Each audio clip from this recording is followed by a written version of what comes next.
welcome to our Mommy's Love video, and we're here today talking about something interesting, really interesting, because before I started to breastfeed and I was pregnant, I was kind of thinking that I was ahead of the game in regards to breastfeeding because my mom was a really good producer of milk.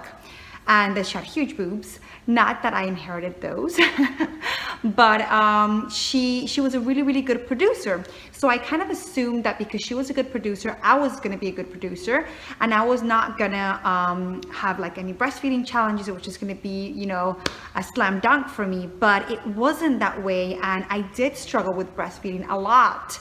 And although a lot of lactation consultants and I myself say it, that all women can breastfeed, that's kind of easier said than done, because sometimes it's hard to tell that something's gonna go wrong or that something is wrong and what it is. So you don't always have it kind of guaranteed. And like I said, it doesn't mean that because your mom was a good breastfeeder or a good milk producer that you're gonna be, or the other way, that your mom wasn't a very good milk producer, so you're not going to be. I don't think it really works that way, that we're good producers or bad producers, and that we inherit that from the other women in our family. It just kind of means that sometimes some women struggle with breastfeeding. That's what it is, and others don't.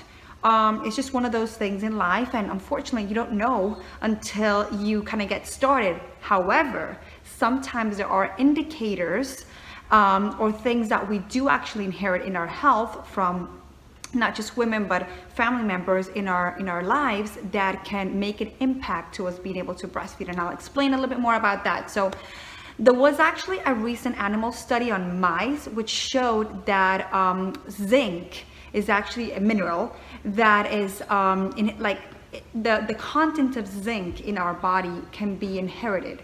Okay, so it sounds a little complicated, but zinc, although it is just a mineral, it does help. And the actual term, I'll explain it to you because it's kind of technical. It's called ZNT2 levels, and that's called the zinc transporter protein. And that's something that can influence, because they studied this type of process in mice, and what that could affect was breast development in terms of you being able to breastfeed, because you do have to have sufficient amount of breast tissue and breast development for you to be able to breastfeed, so that all the milk ducts and everything that needs to happen, the anatomy that needs to happen for you to be able to breastfeed. So that was something that they studied in mice only, and they did see a correlation there from inheritance and genes.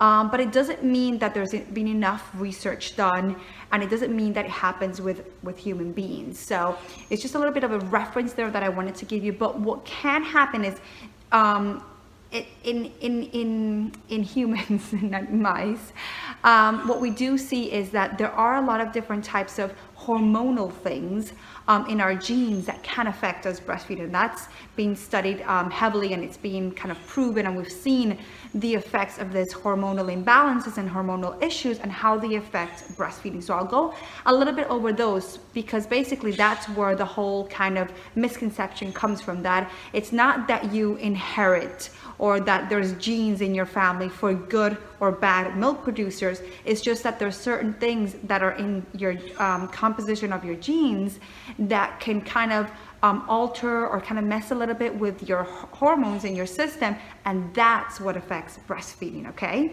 so what are those type of things? Okay, diabetes, for example, that's something that is up on the rise incredibly, because 20% of women from 20 to 40 years old are affected by diabetes, diabetes 1, diabetes 2, and gestational diabetes also. So that means that 20% of new mothers are affected by diabetes, and diabetes is definitely something that affects breastfeeding because of the imbalances in your body being able to break down glucose. So basically it causes your blood sugar levels to be high. That we used to think that it was just to break down the glucose, but it actually helps in the manufacturing of proteins and fats and carbs that help to produce breast milk. So there is a direct link there. So having diabetes definitely affects your ability being able to breastfeed. And obviously in your pregnancy too, because you're more likely to have gestational diabetes. But gestational diabetes, it's not someone who regularly suffers from diabetes.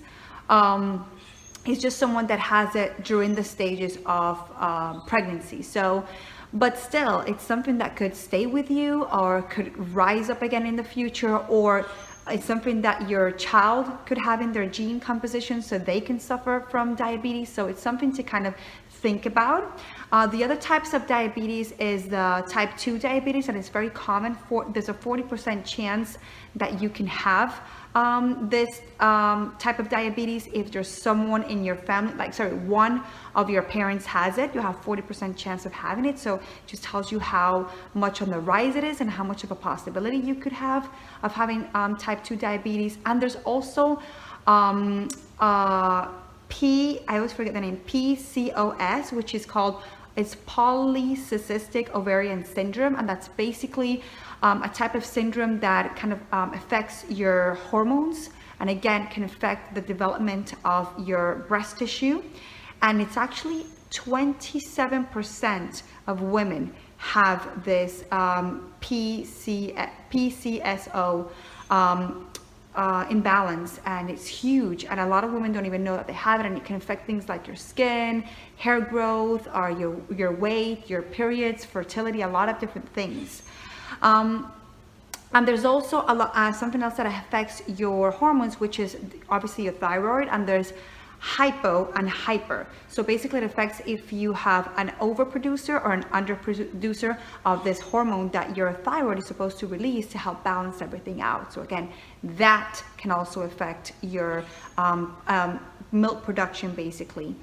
And so how do you address this, and how can you kind of like protect yourself from being affected in regards to these things that can be going on in your body without you even knowing, and that can affect breastfeeding? So first of all, get tested for them. Make sure that you go to your regular health checkups. This is something that health providers are very kind of in the know, and they're constantly checking, especially for women, to make sure that you don't have these things.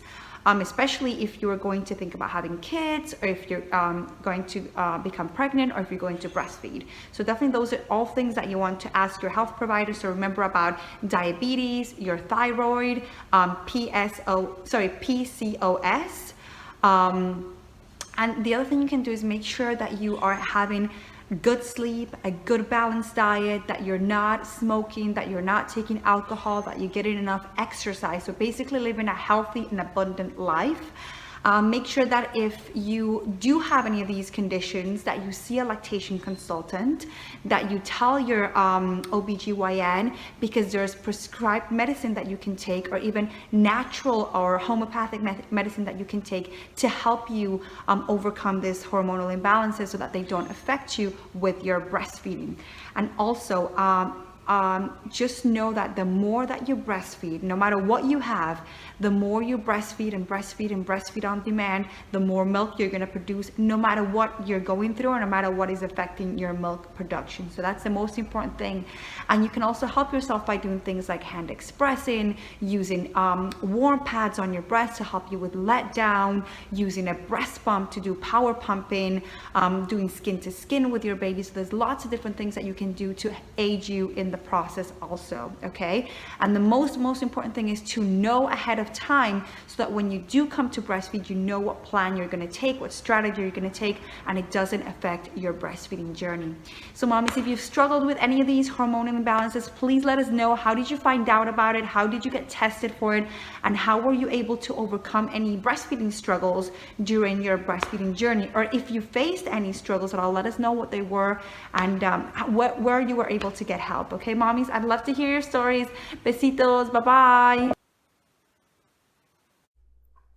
Thank you for watching this video. If you liked it, make sure you give us a thumbs up and you share it with another mommy that can find it useful.